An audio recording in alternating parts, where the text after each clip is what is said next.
बिस्मिल्लाहिर्रहमानिर्रहीम अस्सलाम वालेकुम।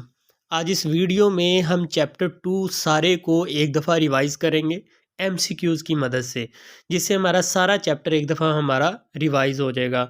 तो आपने मेरे आंसर करने से पहले आपने इसका आंसर करना है, ताकि आपको पता चले कि आप को ये चैप्टर कितना आता है। और इसमें जितने भी एमसीक्यूज़ आएंगे ये किसी न किसी बोर्ड में पहले 100% आ चुके हैं। और अगर आपको पूरे मार्क्स लेने हैं तो ये एमसीक्यूज़ बहुत इंपॉर्टेंट है। एडिशनल एमसीक्यूज़ हैं जो कि बुक के अंदर से आपको ढूंढने पड़ेंगे, कंसेप्चुअल हैं। तो चलिए स्टार्ट करते हैं। पहला एमसीक्यूज़ है हमारे पास, the motion of body about an axis is called. ये हमारे पास कुछ ऑप्शन है। तो जो बॉडी अपने एक्सिस के गिर्द जिसकी मोशन होती है वो मोशन क्या कहलाती है? तो राइट ऑप्शन अगर आपको आता है तो आपने तो दे ही दिया होगा। तो राइट ऑप्शन है रोटेटरी मोशन। जिस तरह हमारे पास ये एक फ़ैन होता है तो ये अपने यहाँ से फिक्स है और उसके गिर्द ही ये घूम रहा है, तो ऐसी मोशन को हम बोलते हैं रोटेटरी मोशन। ये जो सर्कुलर मोशन होता है, ये इस तरह कोई चीज़ सर्कल में अगर मूव करती है तो इसको सर्कुलर मोशन बोलते हैं। ये जो वाइब्रेटरी मोशन होता है, अगर कोई चीज़ अपनी फिक्स पॉइंट के, ये फिक्स जगह है, जैसे ये पंखा है ये भी फिक्स है लेकिन ये तो रोटेट कर रहा है। जैसे कोई पेंडुलम हो तो वो आगे और पीछे मूव करे तो वो वाइब्रेटरी मोशन होती है। और रैंडम मोशन होती है जो जिसकी कोई भी तरतीब नहीं होती, जैसे गैस की मोशन वो रैंडम मोशन है, जैसे कीड़े मकोड़ों की मोशन वो रैंडम मोशन है। तो ये भी एमसीक्यूज पूछे जा सकते हैं, इसलिए बताया आपको। नेक्स्ट देखते हैं, टाइप ऑफ मोशन आर। तो हम जानते हैं मोशन की टाइप कितनी है। अगर आपको आंसर आता है तो अभी तक आपने आंसर कर दिया होगा। तो मोशन की 3 टाइप होती हैं हमारे पास, जिसमें हमारे पास ट्रांसलेटरी मोशन है, वाइब्रेटरी मोशन है और रोटेटरी मोशन है। नेक्स्ट हम देखते हैं, नेक्स्ट क्या बताया जा रहा है, the to and fro motion. To and fro का मतलब होता है आगे और पीछे वाली motion of body about its mean position is called. तो किसी भी बॉडी की अपनी फिक्स मीन पोजीशन का मतलब ये है कि लाइक ये मेरे पास एक कोई हुक है, दीवार है और उसके साथ मैंने ये पेंडुलम बांध दिया है।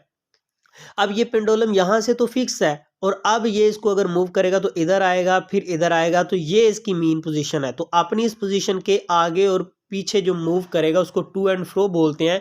तो वो मोशन जो टू एंड फ्रो होती है वो क्या होती है? वाइब्रेटरी मोशन, जो कि मोस्टली हमें पेंडुलम जो घरों में क्लॉक में लगे होते हैं ये इस तरह से मूव करते हैं। तो ये टू एंड फ्रो मोशन की एक एग्जाम्पल है। तो क्लॉक की मोशन भी कौन सी है? To and fro. क्लॉक पूछे या क्लॉक पेंडुलम पूछे तो एक ही बात है।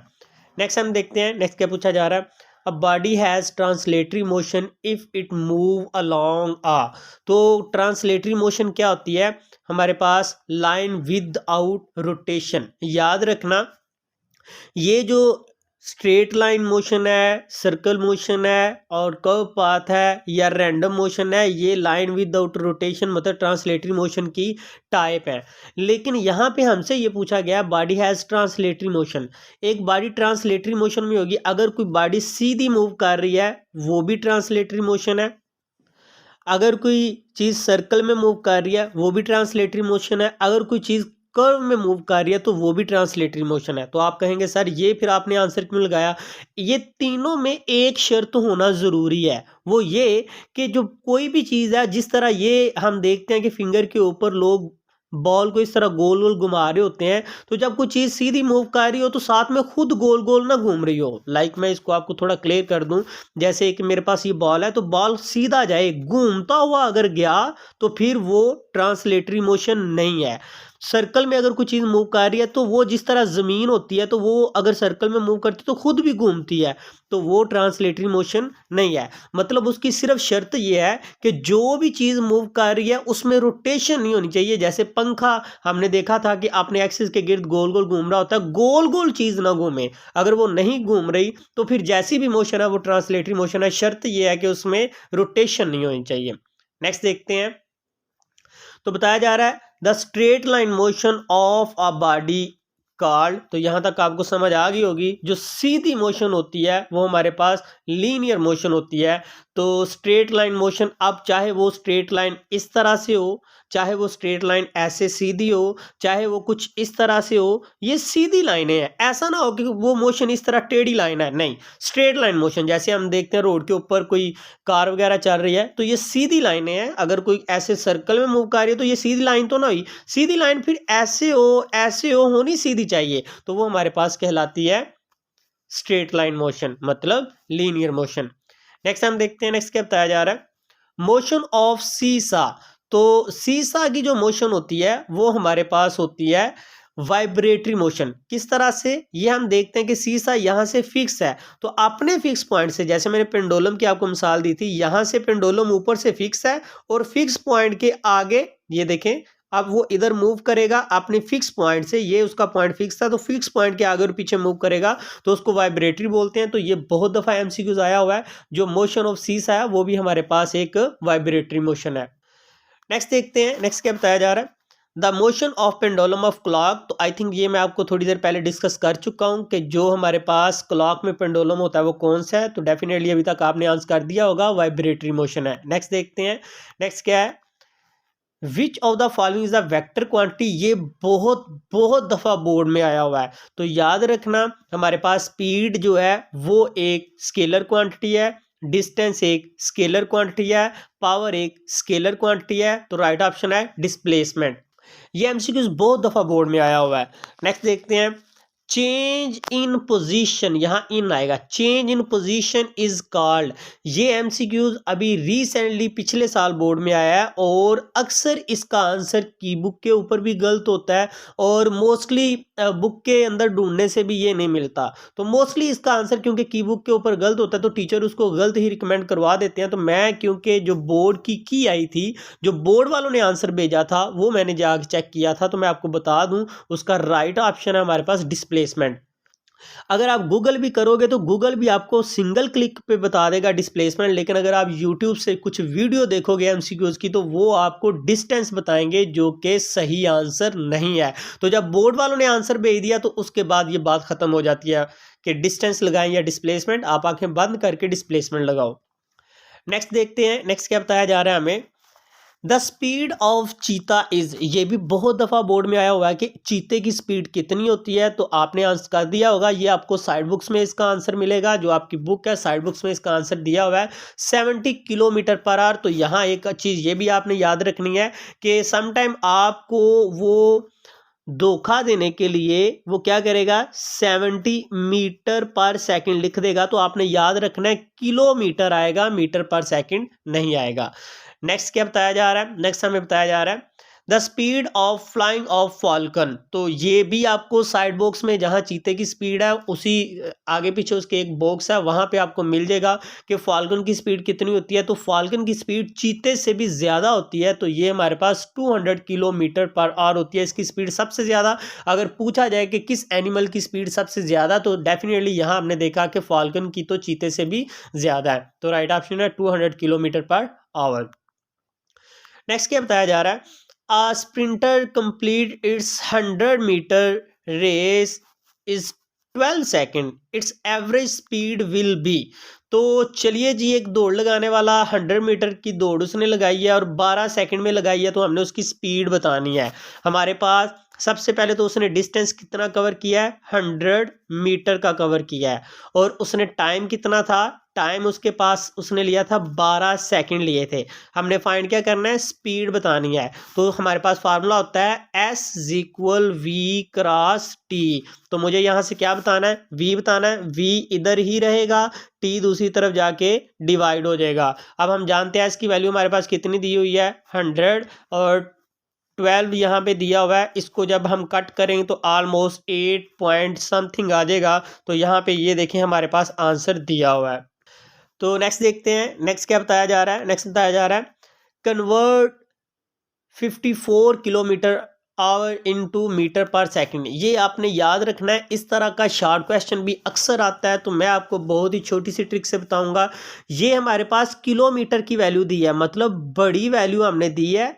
अगर वैल्यू छोटी दी हो बड़ी दी हो, आपने सबसे पहले तो उसको इस तरह से लिख लेना है। अब हमें पता है किलोमीटर वाली वैल्यू बड़ी होती है और हमने उसको मीटर पर सेकंड में कन्वर्ट करना है, आगे आपने मल्टीप्लाई लगाना है। अगर तो आप घंटे वाली वैल्यू को सेकंड में कन्वर्ट करना चाहते हो तो ऊपर आप लिखोगे 10 और डिवाइड कर दोगे 36 से, तो ये 10 ऊपर वाली वैल्यू से मल्टीप्लाई होगा, तो ये हमारे पास हो जाएगा 540, और इसको 36 से जब आप डिवाइड करोगे कैलकुलेटर से तो आपके पास 15 मीटर पर सेकंड आंसर आ जाएगा। याद रखना इसके दो तरीके होते हैं, मैं आपको यहाँ थोड़ा सा गाइड कर दूं। अगर उसने यहाँ वैल्यू दी थी 54 किलोमीटर पर आवर में अभी वैल्यू दी है और हमने इसको कन्वर्ट करना है किसमें, मीटर पर सेकंड में। तो इसके लिए हमारा फार्मूला क्या होगा, जो भी वैल्यू दी होगी ऐसे ही है, हम बड़े से छोटे की तरफ जा रहे हैं तो ऊपर 10 नीचे 36 आएगा। अगर इन केस उसने वैल्यू दी होती कि 54 मीटर पर सेकंड है और हमने इसको कन्वर्ट करना है किसमें, किलोमीटर पर आवर में, तो अब हम क्या करेंगे, इसको 54 ऐसे ही रहेगा, इस दफा 36 ऊपर आएगा 10 नीचे आएगा, क्योंकि अब हम छोटे से बड़े की तरफ जा रहे हैं, मतलब सेकंड छोटा है घंटे बड़े होते हैं। तो ये आपने एक डिफरेंस इसका याद रखना है। चलिए जी नेक्स्ट देखते हैं, नेक्स्ट क्या बताया जा रहा है। तो इसमें हमें ये बताया जा रहा है 1 metre per second is equal to, मतलब कि हमें वैल्यू उसने क्या दी है, 1 मीटर पर सेकंड वैल्यू दी है और वो हमसे ये पूछना चाह रहा है कि इसको कन्वर्ट करना है किसमें, किलोमीटर पर आवर में। तो मैं आपको अभी थोड़ी देर पहले इसका पिछली ही स्लाइड में बताया था कि अब हम छोटे से बड़े की तरफ जा रहे हैं, मतलब सेकंड से घंटों की तरफ जाना है। तो ये 1 तो ऐसे रहेगा, इस दफ़ा हम 36 ऊपर लिखेंगे, 10 नीचे लिखेंगे, डिवाइड करेंगे तो हमारे पास आ जाएगा 3.6। तो यहाँ हाँ जी ये हमारे पास आंसर दिया हुआ है 3.6 किलोमीटर पर आवर। और ये भी बहुत दफ़ा बोर्ड में, गुजरांवाला बोर्ड और लाहौर बोर्ड में बहुत दफ़ा आया हुआ है एमसीक्यू। नेक्स्ट क्या पूछा जा रहा है, a train is moving at speed 72 kilometre, its speed express in metre per second. मैं आपको अगेन बता दूं ये बहुत दफ़ा एमसीक्यूज, और ये एमसीक्यूज नहीं बल्कि बहुत दफ़ा ये शॉर्ट क्वेश्चन आया हुआ है। तो मैं इसको एज अ शॉर्ट सॉल्व करवाता हूं। जैसे उसने बोला कि 72 किलोमीटर पर आवर उसने वैल्यू दी है और हमने उसको कन्वर्ट करना है किसमें, मीटर पर सेकंड में। अगेन वही फार्मूला, आपने मल्टीप्लाई कर देना। हम बड़े से छोटे की तरफ जा रहे हैं तो छोटी वैल्यू ऊपर और बड़ी वैल्यू नीचे। तो इसको कट किया तो कितना आया, 2 को जब आप 10 से मल्टीप्लाई करोगे तो हमारे पास आया 20। तो देखते हैं कुछ ऑप्शन दिया है जी, बिल्कुल 20 मीटर पर सेकंड उसने ऑप्शन दिया हुआ है। नेक्स्ट क्या बताया जा रहा है, a train is moving at speed 36 kilometre per hour, its express in metre per second. तो अब फिर देखें उसने वैल्यू किस में दी है, किलोमीटर में दी है, हमने कन्वर्ट किस में करना है, मीटर पर सेकंड में। तो ऊपर आ जाएगा 10, क्योंकि हम बड़े से छोटे की तरफ जा रहे हैं, सेकंड की तरफ जा रहे हैं। तो ऊपर छोटी वैल्यू नीचे 36। ये तो फार्मूला है, ऐसा नहीं कि यहाँ 36 है इसलिए लिखा नहीं, 10 ओवर 36 फार्मूला है। ये 36 से कट तो बाकी हमारे पास बचा 10 मीटर पर सेकंड। अब आप कहेंगे सर हमने तो पूरी बुक में ऐसा फार्मूला नहीं पढ़ा। तो ये फार्मूला मैंने खुद ही शॉर्ट बनाया है। एक्चुअल में फार्मूला होगा आपके पास 1000 ऊपर आएगा और किलो की वैल्यू, और नीचे आएगा 3600, मतलब एक सेकंड में हमारे पास 3600 होते हैं। तो ये यहाँ पे ये मतलब एक घंटे में 3600 सेकंड होते हैं हमारे पास। तो यहाँ पे 2020 से कट तो बाकी हमारे पास क्या बचा, 10 ओवर 36। तो मैं आपको डायरेक्ट शॉर्ट फॉर्म करवाता हूँ इसकी। नेक्स्ट देखते हैं, इन ऐसे यूनिट ऑफ स्पीड इज। तो यहां हमने बताना कि स्पीड का ऐसे यूनिट क्या है, और ये बहुत दफा बोर्ड में आया। देखें जो मीटर पर सेकंड होता है ये स्पीड का यूनिट है और यही वेलोसिटी का यूनिट है। और अगर यहां पे ये जो -1 है इसकी जगह पे हम -2 लिख देंगे तो ये एक्सेलरेशन का यूनिट बन जाएगा। तो ये आपने याद रखना है। A ball is thrown vertically upward at the highest point is. तो ये तो आपकी बुक के पीछे दिया हुआ है कि अगर एक बॉल को हाईएस्ट मुकाम पे जाएगी तो उसकी स्पीड कितनी हो जाएगी, 0। जिस तरह ये हमारे पास एक बॉल है तो यहाँ देखिए हाईएस्ट मुकाम पे आगे उसकी स्पीड 0 होती है तो तभी वो नीचे आता है। अगर स्पीड हो तो वो तो और ऊपर चला जाए, तो ये इसकी स्पीड 0 होगी। नेक्स्ट देखते हैं, by dividing displacement of a moving body with time we obtain। तो यहां याद रखना कहता है कि डिस्प्लेसमेंट को हमने क्या किया है, डिस्प्लेसमेंट को हमने डिवाइड किया किस पे, टाइम पे। तो अगर भाई डिस्प्लेसमेंट को डिवाइड करेंगे टाइम पे तो हमारे पास वेलोसिटी आएगी, और अगर हम डिस्टेंस को डिवाइड करेंगे टाइम पे तो हमारे पास स्पीड आएगी। तो इससे मिलते जुलते भी आप याद रखा करो। नेक्स्ट पूछा जा रहा है यूनिट ऑफ वेलोसिटी। तो मैं आपको पिछली स्लाइड में बता चुका था कि वेलोसिटी और स्पीड का यूनिट सेम है, वो क्या है, मीटर पर सेकंड। इस दफा उसने लिखा हुआ है, वैसे वो आपको इस तरह भी दे सकता है, तो ये आपने याद रखना है। नेक्स्ट है, नेक्स्ट पूछा जा रहा है द यूनिट ऑफ एक्सेलरेशन। तो ये भी जब मैंने आपको स्पीड और वेलोसिटी का समझाया था तो आपको बताया था कि यहाँ पे -1 है, अगर 2 आ जाए तो वो एक्सेलरेशन का बन जाता है। और ये यूनिट अभी देखें, ये स्पीड और वेलोसिटी का यूनिट है, ये किसका है, ये टॉर्क का यूनिट है, और ये किसका है हमारे पास, ये एक्सेलरेशन का है। नेक्स्ट हम देखते हैं, negative acceleration is also called, तो अगर आपने पॉजिटिव और नेगेटिव एक्सीलेशन की डेफिनेशन पढ़ी हो तो वहां पे हमें बताया जाता है कि नेगेटिव एक्सीलेशन को रिटार्डेशन और डिसलरेशन बोलते हैं, मतलब बी और सी दोनों ही इसके ऑप्शन होंगे। नेक्स्ट देखते हैं, नेक्स्ट क्या बताया जा रहा है, the product of velocity and time, मतलब वेलोसिटी और टाइम दोनों मल्टीप्लाई हो रहे हैं, तो ये इज इक्वल, ये किसके फिर इक्वल होगा, तो ये हमारे पास डिस्टेंस के इक्वल होगा, क्योंकि हमने पढ़ा हुआ है S is equal V cross T, तो ये हमारे पास डिस्टेंस, क्योंकि ये एस जो है ये डिस्टेंस है। नेक्स्ट देखते हैं, मेरे आंसर करने से पहले आप कमेंट किया करो, आप इसका आंसर दिया करो। The formula of velocity is, तो अभी तक तो हम यूनिट की बात कर रहे थे, यूनिट इसका मीटर पर सेकंड होता है, तो इसका फार्मूला होता है डिस्प्लेसमेंट अवर टाइम, तो इसका फार्मूला हमारे पास ये होगा, अगर आ जाए एस अवर टी मतलब डिस्टेंस अवर टाइम आ जाए तो वो स्पीड का होता है। नेक्स्ट क्या पूछा जा रहा है, द फार्मूला ऑफ एक्सेलरेशन, तो पहले यूनिट पूछा था, अभी उसने हमसे फार्मूला पूछा है, तो फार्मूले में हमारे पास V F minus V I over T होता है। नेक्स्ट देखते हैं, नेक्स्ट क्या बताया जा रहा है, the rate of change of displacement of body is called, तो यहाँ क्या पूछा जा रहा है, the rate of change of displacement, तो अब वही रेट का मतलब, रेट ऑफ चेंज का मतलब है कि डिस्प्लेसमेंट को हम टाइम पे डिवाइड करेंगे। देखें इस दफ़ा उसने थोड़ा चेंज करके क्वेश्चन पूछ लिया है, तो आपने परेशान नहीं होना, जब डिस्प्लेसमेंट को टाइम पे डिवाइड करते हैं तो हमारे पास वेलोसिटी निकल आता है। नेक्स्ट देखते हैं, third equation of motion is, तो हमने पढ़ा हुआ है, तीन इक्वेशन पढ़ी हुई हैं, ये S equal V cross T, ये तो फार्मूला डिस्टेंस का। अब ये हमारे पास फर्स्ट इक्वेशन ऑफ मोशन का फार्मूला है, और ये हमारे पास थर्ड इक्वेशन ऑफ मोशन का फार्मूला है, और ये हमारे पास न्यूटन का सेकंड लॉ है।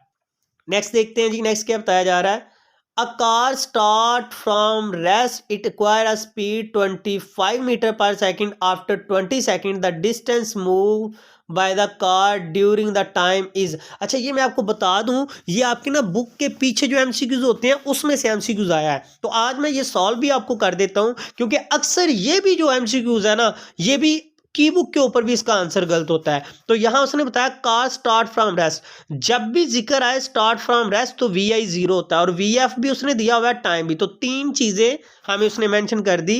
वी आई उसने बता दिया जीरो, वी एफ उसने बता दिया था 25 मीटर पर सेकंड, और टाइम उसने हमें बता दिया था कितना 20 सेकंड, और हमने फाइंड करना है डिस्टेंस। तो इसके लिए हमारे पास एक फार्मूला होता है S is equal V I plus V F over two multiply T, ये एवरेज वेलोसिटी का डिस्टेंस फाइंड करने का फार्मूला। वी आई कितना था 0, वी एफ कितना जी 25, 2 रहेगा ऐसे ही, टाइम कितना उसने दिया हुआ है, टाइम दिया हुआ है 20, तो अगर आप देखें यहां मैं इसकी कटिंग करूं तो यहां 10, तो 25 जब 10 से मल्टीप्लाई हो जाएगा तो ये 250 होगा, तो राइट ऑप्शन हमारे पास 250 है। मोस्टली क्या लगा होता है, ये 500 लगा होता है, जो कि एक गलत आंसर है।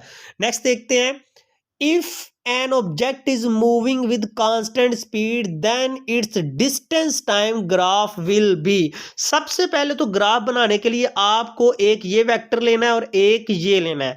अब ऊपर जो है वो आप डिस्टेंस अगर जिक्र किया तो डिस्टेंस लिखोगे, स्पीड का जिक्र किया तो स्पीड लिखोगे, यहां डिस्टेंस है तो ऊपर डिस्टेंस, नीचे हमेशा टाइम, तो यहां तो ग्राफ बन गया। अब उसने कहा ग्राफ क्या होगा, विल बी स्ट्रेट लाइन, तो किसका बना रहे हैं, स्पीड का, कांस्टेंट स्पीड का, तो ये जो स्ट्रेट लाइन का बन रहा है ये हमारे पास क्या बनेगा, इंक्लाइन टू टाइम एक्सिस, मगर अगर आप देखो तो ये टाइम एक्सिस है और टाइम एक्सिस के ये तिरछा है, इंक्लाइंड है, तो राइट ऑप्शन हमारे पास इंक्लाइन टू टाइम एक्सिस है।